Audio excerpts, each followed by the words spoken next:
সত্ত্বেও আল্লাহ পাক রব্বুল আলামিন হায়াতের শপথ করে আল্লাহ তাআলা বলেন, হায়াতের দিক দিয়ে দুনিয়াতে যত মানুষ আছে সমস্ত মানুষ লসের মাঝে আছে। কারণ আমাদের হায়াত বাড়ে না কমে, কমতে আছে। মুহূর্তে মুহূর্তে হায়াত মানুষের কমে যাচ্ছে। হায়াতের দিক দিয়ে আমরা আইসক্রিম ব্যবসায়ীর মতন। দিরাই বাজার থেকে কেউ যদি মনে করেন আইসক্রিম আনলো বিক্রি করার জন্যে, বাড়িতে আনার পরেই বাদলি শুরু হয়ে গেছে। এখন বাদলির দিনে কি আইসক্রিম বিক্রি করা যাবে? বিক্রি না ও যদি করতে পারে, ওনার যে পুঁজি আছে যেটা আইসক্রিমওয়ালার, এই পুঁজি কি জাগাত আছে না মুহূর্তের মুহূর্তে কমে যাচ্ছে? আমি আর আপনিও হায়াতের দিক দিয়ে আইসক্রিম ব্যবসায়ীর মতো। আল্লাহ পাক রব্বুল আলামিন আমাদেরকে গড় হায়াত দিয়েছেন বাইনা সিত্তিন ওয়া সাবিন, ৬০-৭০-এর মাঝামাঝি। আমাদের নবীর হায়াত কত? ৬৩। আবু বকর সিদ্দিকের হায়াত ৬৩, উমরে ফারুকের হায়াত ৬৩। ৬০-৭০-এর মাঝামাঝি আমাদের হায়াত। আবার ওই হায়াতের ব্যাপারে একটা লুকোচুরি আমাদের সমাজের মাঝে আছে। কোনো মানুষকে যদি ৪০-এর আগে বয়স জিজ্ঞাসা করেন, এই সময়ে ৪-৫ বছর কমায় বলবে। ৫০-এর পরে যদি কোনো মানুষের বয়স জিজ্ঞাসা করেন, ৫-৭ বছর বাড়াইয়ে কইব। কি বলেন? এমন লুকোচুরি আছে কি আছে না? ভাইরা আমার, আল্লাহ রাব্বুল আলামিন আমাদেরকে একবারে কম হায়াত দিছে। আমাদের নবীর হায়াত যেমন উম্মতের তেমনি হায়াত। অন্যান্য নবীর হায়াত যেমন ছিল উম্মতের তেমনি হায়াত ছিল। আল্লাহর একজন নবী ছিলেন নূহ আলাইহিস সালাতু ওয়াস সালাম। উনি কত বছর দুনিয়াতে বেঁচে ছিলেন? ৯৫০ বছর দিনের দাওয়াতেই দিছেন। ৪০ বছর বয়সের সময় তিনি নবী হয়েছিলেন। প্লাবনের পরে আরও ৬০ বছর দুনিয়াতে বেঁচে ছিলেন। এই হিসাব অনুযায়ী নূহ আলাইহিস সালামের বয়স হয় ১০৫০ বছর। ওনার যেমন হায়াত উম্মতের তেমনি হায়াত। এক মহিলা এসে বলতে লাগলো, নূহ পয়গম্বর, আমার জন্য একটু দোয়া করুন। আমার সন্তানাদি কম বয়সেই মারা যায়, অকালেই তারা মৃত্যুবরণ করে। ৩টা ছেলে একবারে কম বয়সে মারা গেছে। নূহ আলাইহিস সালাম বলেন, কত বছর বয়সে মারা গেছে? হুজুর, একজন ৩৫০, আর একজন ৩০০, আর আরেকজন ২৫০ বছর বয়সে মারা গেছে। খুব কম বয়সেই মনে হয় মারা গেছে। কি বলেন? নূহ আলাইহিস সালাম বলেন, মহিলা, ৩৫০, ৩০০ আর ২৫০ বছর বয়সে মারা গেছে, বলতেছো কম বয়সেই মারা গেছে। ও মহিলা, এমন একজন নবী আসবেন যেই নবীরই মোট বয়স হবে ৬৩। ওনার উম্মতেরও বয়স ৬০-৭০-এর মাঝামাঝি হবে। মহিলা বলতেছেন, আল্লাহর পয়গম্বর, এই নবীর উম্মতেরা কি দুনিয়াতে আসার পরে বিয়ে শাদী করবে? হ্যাঁ, বিয়ে শাদীও করবে। বাড়ি ঘর বাঁধবে? হ্যাঁ, বাড়ি ঘরও বাঁধবে। ও মহিলা, তবে তোমার কাছ থেকে জানতে চাই, তুমি যদি তাদের অন্তর্ভুক্ত হতে, তোমার বয়স যদি ৬০-৭০ বছর আল্লাহ তাআলা দিতেন, তাহলে তুমি কি করতে? মহিলা জবাব দেয়, হে আল্লাহর পয়গম্বর নূহ আলাইহিস সালাতু ওয়াস সালাম, আল্লাহ রাব্বুল আলামিন যদি আমাকেও তাদের অন্তর্ভুক্ত করতেন, অর্থাৎ আমার হায়াত আল্লাহ রাব্বুল আলামিন যদি ৬০-৭০ বছর দিতেন, তাহলে ৬০-৭০ বছর হায়াত পেয়ে আমার বিয়ে শাদীর কোনো প্রয়োজন ছিল না, বাড়িঘর বাঁধারও কোনো প্রয়োজন ছিল না। ৬০-৭০টা বৎসর মহান রাব্বুল আলামিনের কুদরতি পায়ে একটা সাজদা দিয়ে আমি কাটায়া দিতা। ওস্তে গুন সুবহানাল্লাহ। জোরে বলেন সুবহানাল্লাহ, আলহামদুলিল্লাহ, আল্লাহু আকবার। এই শব্দগুলার অ্যাকশন আসেনি? জোরে বলেন আল্লাহু আকবার। মুসলমানের সবচেয়ে বড় হাতিয়ার। আমি পুরাপুরিভাবে এই আল্লাহু আকবার কত বড় হাতিয়ার গতকালকে পরিষ্কার বুঝছি। কিভাবে জানেন? নেটে একটা জিনিস ভাইরাল হইছে। বিশ্বের প্রেসিডেন্ট বীর পুরুষ ডোনাল্ড ট্রাম্প, কি বলেন? ওনাকে চিনেন না? ট্রাম্প নামটা উচ্চারণ করা খুব কষ্ট লাগে, মাখরাজ থেকে উচ্চারণ করে কি দরকার আছে? ডাম কইলিতে হয়। ডোনাল্ড ট্রাম্প তার দেশে বক্তব্য দিতেছে জনগণের সামনে। হঠাৎ একজন মুসলমান পিছন থেকে বলছে আল্লাহু আকবার। কি বলছে? যারা দেখছেন তারা তো দেখছেনই, যারা দেখেন নাই তাদের জন্য নিউজ। আল্লাহু আকবারের আওয়াজটা শোনার সাথে সাথে এই বীর বিশ্বের প্রেসিডেন্ট মন সাইরা ফালাইতেছে। তাহলে আল্লাহু আকবারের অ্যাকশন আছে কি আছে না? বিশ্বের প্রেসিডেন্ট পর্যন্ত আল্লাহু আকবারের আওয়াজ শুনলে কাঁপে। ভাইরা আমার,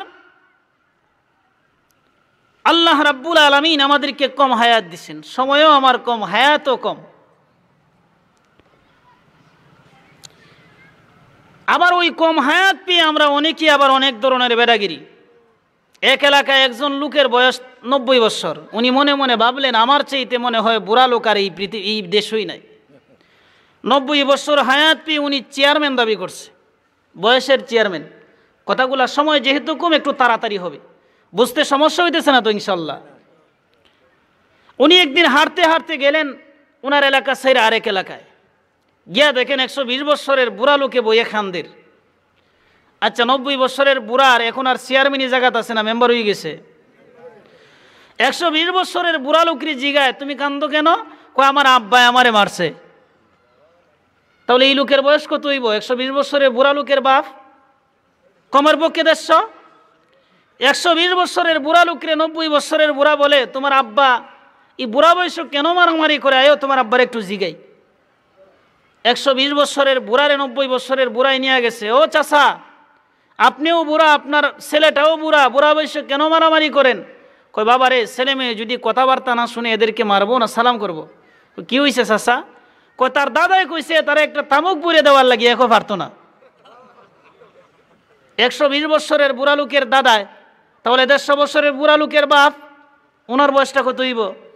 এখন এই 90 বছরের বুড়ার চেয়ারম্যানই জায়গাত আছে নিখন। এই একটা ছোট্ট জিনিস যদি আমরা সকলেই স্মরণ রাখি তাহলে দেখবেন আমাদের এলাকায় জুলুম নির্যাতন কম হবে, আমাদের দেশটাও জুলুম নির্যাতন কম হবে। যারা বর্তমানে ক্ষমতায় আছে এরা যদি মনে করে যে আমরা চেয়ার পাইছি আর ছাড়তাম না, এদের পরেও তো কোনো সরকার আসতে পারে বেশি শক্তি নিয়ে, ঠিক কিনা? বিএনপি যদি ক্ষমতায় থাকা অবস্থায় মনে করতো যে আমরার পরেও অধিক শক্তি নিয়ে কোনো সরকার আসতে পারে, তাহলে জুলুম নির্যাতন কম করতো, ঠিক কিনা? জুড়ে বলেন। এর সিগন্যাল দেখে এক সিগন্যালে 3 জন নিয়ে গেছে, আরো 2-1টা সিগন্যাল দেলাইন ভাই, তাহলে আমি মাঠ খালি। ওই যে আরেকটা দিছি। ভাইরা আমার, আল্লাহ রাব্বুল আলামিন আমাদেরকে একবারে কম হায়াত দিচ্ছেন। আল্লাহ রাব্বুল আলামিন সূরার শুরুতে হায়াতের শপথ করছে, ওয়াল আসর, হায়াতের শপথ। ইন্নাল ইনসানা লাফি খুসর, দুনিয়াতে যত মানুষ আছে সকলেই হায়াতের দিক দিয়ে লসে আছে। কারণ হায়াত জাগাত আছে না কমতে আছে? হায়াতের দিক দিয়ে দুনিয়ার সমস্ত মানুষ লসে, ক্ষতির মাঝে আছে। তবে তারা নয়, ইল্লাল্লাযীনা আমানু, যারা ঈমান আনয়ন করেছে। ঈমান যারা আনয়ন করেছে হায়াতে জিন্দেগিতে, ওরা লসে নয়, ওরা লাভের মাঝে আছে। তাহলে ঈমান এটা এমন কি দামি সম্পদ যে ঈমানের কারণে ক্ষতি থেকে বাঁচা যায়।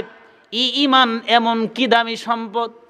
ঈমান এমন একটা দামি সম্পদ, সত্যিকারের ঈমানদার যদি হওয়া যায় তাহলে দুনিয়ার মানুষ তো আছেই, হিংস্র প্রাণীরা বাঘ ভাল্লুক পর্যন্ত ঈমানদারের খাদেম হয়ে যায়। আল্লাহর এক ওলি ছিলেন, নাম তার শেখ আব্দুল ওয়াহিদ। উনি জীবনও বিয়ে করে নাই। হঠাৎ করে উদয় হলো, রব্বুল আলামিন আমি তো বিয়ে করিনি, তবে জান্নাতে যাওয়ার পরে আমি জোড়া পাইমুনি। তোমার হাবিব তো বলেছেন জান্নাতে জোড়ায় জোড়ায় দিব, আমার তো বউ নাই, জোড়া করতে গেফামু। এলহাম হয়ে গেল, রে আব্দুল ওয়াহিদ, আমি আল্লাহ রাব্বুল আলামিন তোর জোড়াও বানায়া রাখছি। কোথায় গেলে পাবো? তার নাম কি, পরিচয় কি, আমাকে জানায় দেন। এলহামের মাধ্যমে জানায় দেওয়া হলো, রে আব্দুল ওয়াহিদ, তার বাড়ি হলো আফ্রিকায়, নাম হলো মাইমুনা। কি নাম? টাইটেল হলো সাউদা। সাউদা শব্দের অর্থ কালো, মানে মাইমুনা খুব কালো আসে। এবার কপাল তাপায়, আহারে জীবনে বিয়ে করি নাই, জান্নাতে যাওয়ার পরে সাথী পাইমু এও আবার কালো, আমার কপাল বড় পোড়া।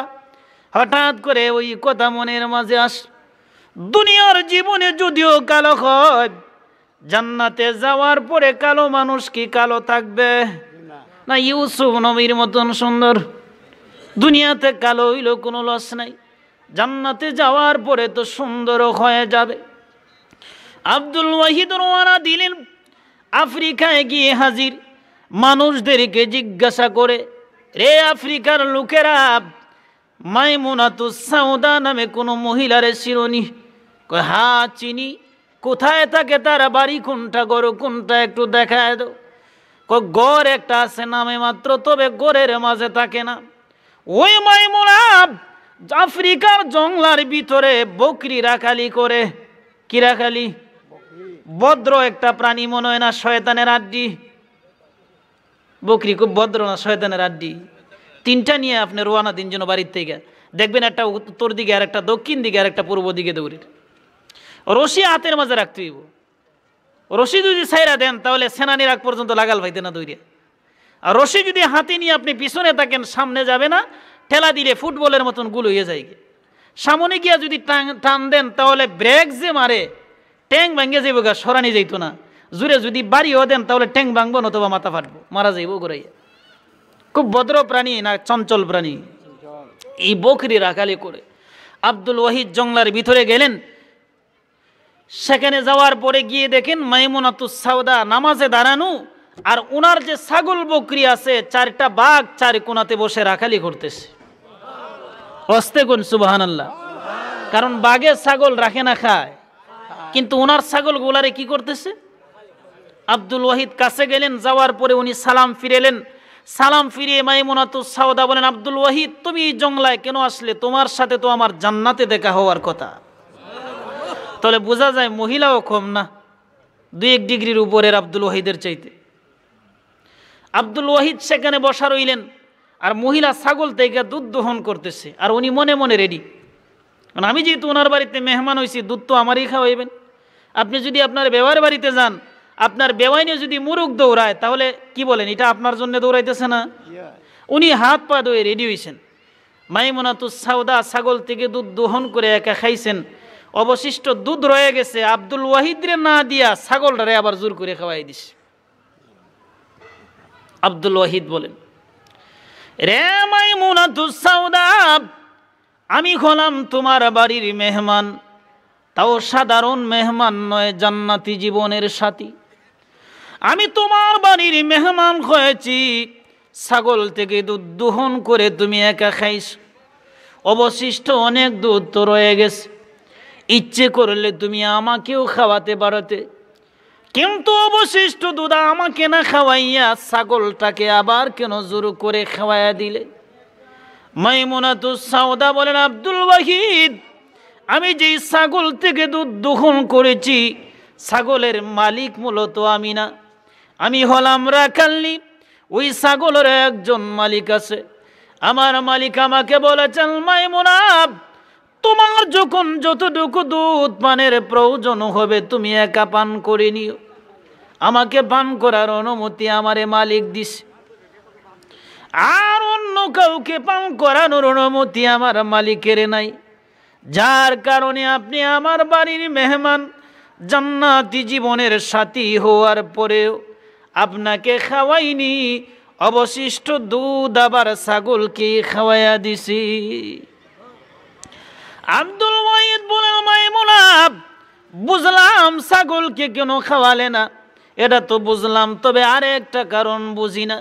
মাইমুনা গো, আমি যখন তোমার কাছে আসলাম তুমি তো নামাজে দাঁড়ানো ছিলে, আর এমনিতেই দেখি তোমার ছাগল বকরি গুলারে চারটা বাঘ চারে কোনায় বসে রাখালি করে, এর কারণ তো বুঝি নাই। মাইমুনা বলেন, আব্দুল ওয়াহিদ, তুমি যদি খাঁটি আল্লাহর মুমিন বান্দা হয়ে যেতে পারো, তাহলে বাঘ, ভাল্লুক, সাপ, বিচ্ছু সহ যত হিংস্র প্রাণী আছে, আব্দুল ওয়াহিদ ওই সব হিংস্র প্রাণীরা তোমার খাদেম হয়ে যাবে। তাহলে ইমানদারের খাদেম হিংস্র প্রাণীরা হয়, এটা দুনিয়ার লাভ। পরকালের লাভ কি? ইমান নিয়ে যদি মাওলার আদালতে হাজিরা দেওয়া যায়, তাহলে ইমানদারের জন্যে জাহান্নামের আগুন নাই। এই লাভটা মনে হয় ছোট আপনাদের কাছে, কি বলেন? ছোট না বড়? আল্লাহর নবী এক রাস্তা দিয়ে যাচ্ছেন সাহাবায়ে কেরামের জামাত নিয়ে। হঠাৎ দেখেন একজন মহিলা বাতরানদের কুলের মাঝে ছোট একটা বাচ্চা। মহিলা যখন চুলায় লাকড়ি দেয়, আগুনের তেজ বেড়ে যায়, বাচ্চাটারে পিছনের দিকে আনে।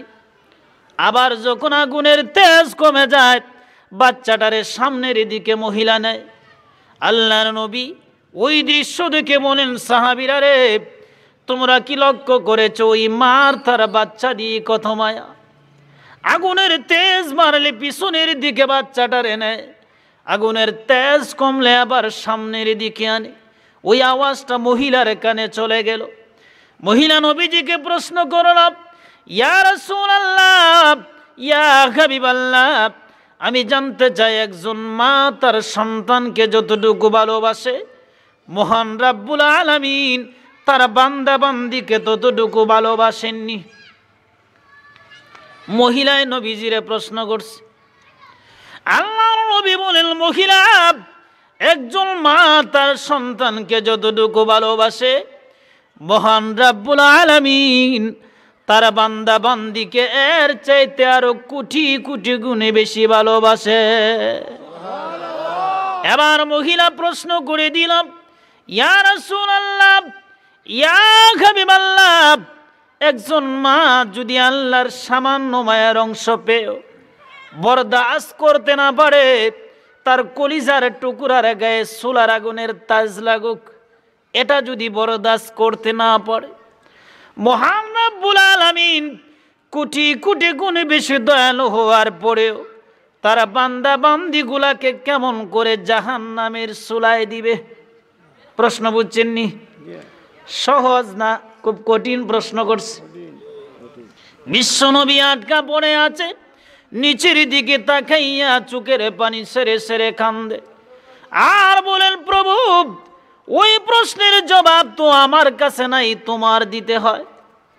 আল্লাহ রাব্বুল আলামিন জিবরিল আমিনকে পাঠায় দিলেন, জিবরাইল যাও আমার বন্ধুর কানে কানে গিয়ে বলে আসো, ঈমান নিয়ে যারা আমার দরবারে আসবে, ঈমানদার কোনো বান্দা বান্দিকে আমি আল্লাহ জাহান্নামের চুলায় দিব না।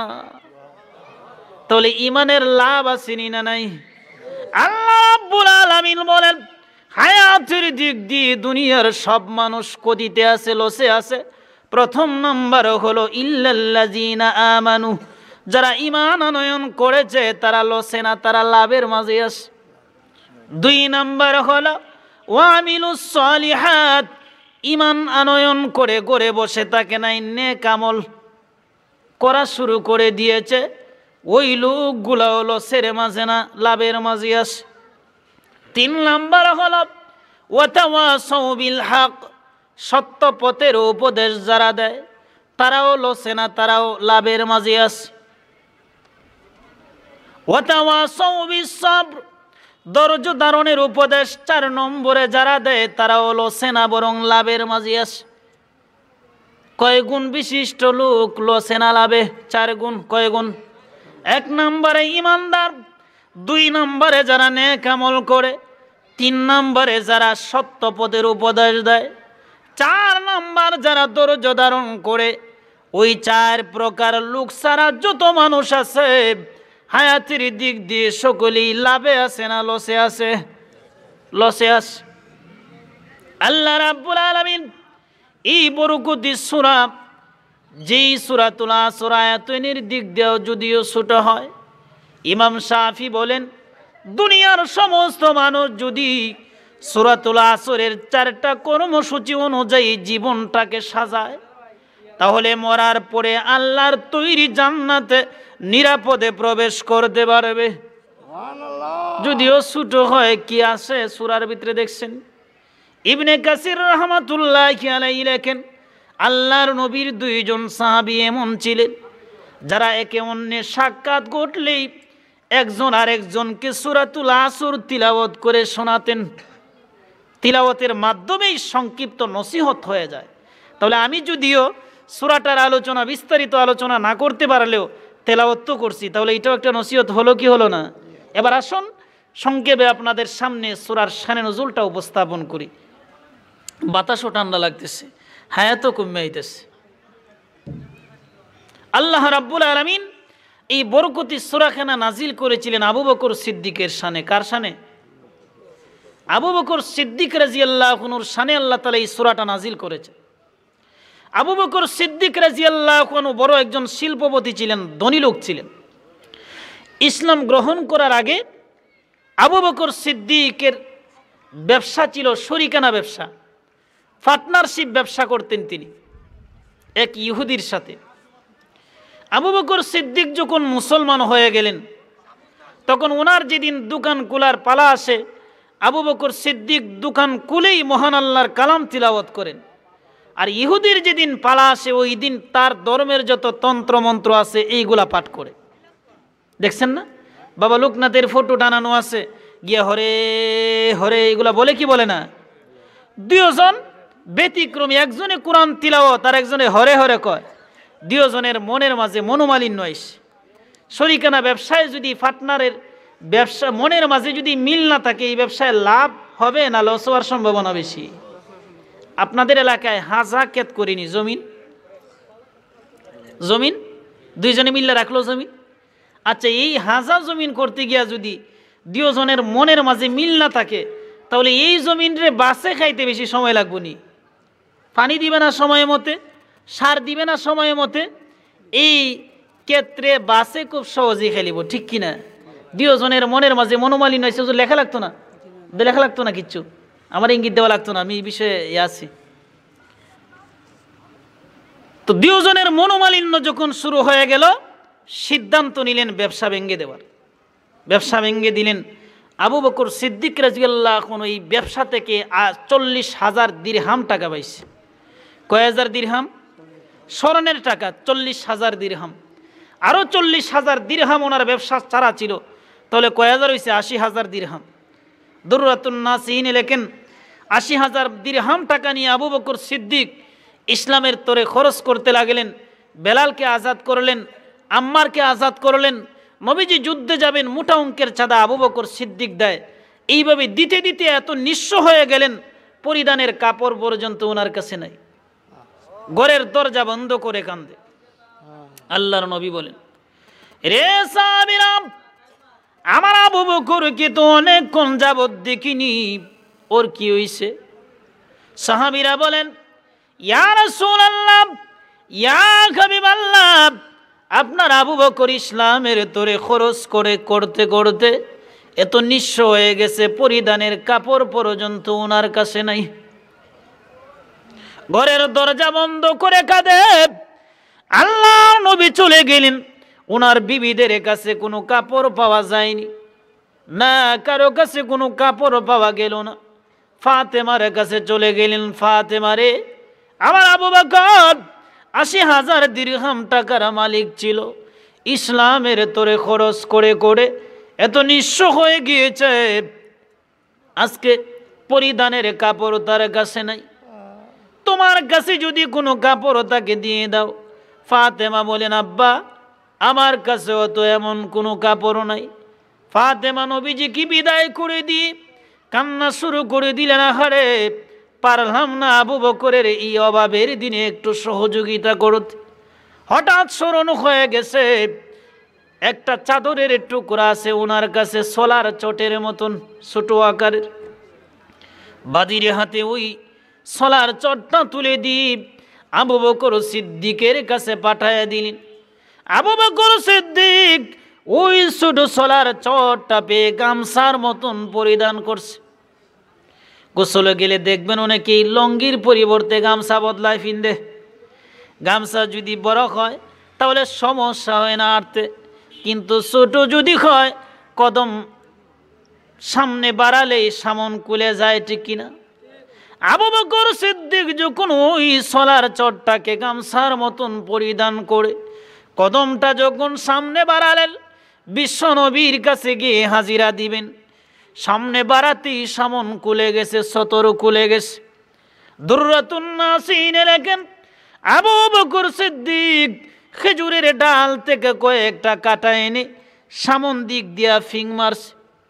ফিং মেরে ছোট ছোট কদমে বিশ্ব নবীর দিকে রওনা দিয়েছে। আল্লাহর নবীর সাহাবী আবু বকর বিশ্ব নবীর কাছে যাওয়ার আগে আগেই স্বয়ং জিবরিল আমিন পুরানো একটা সোলার চট পরিধান করে নবীর কাছে হাজির হয়ে গেছে। আল্লাহর নবী বলেন, জিবরাইল, ইতিপূর্বে তো কোনোদিন তোমাকে সোলার চট পরিধান করতে দেখিনি, আজকে সোলার চট কেন তুমি পরিধান করলে?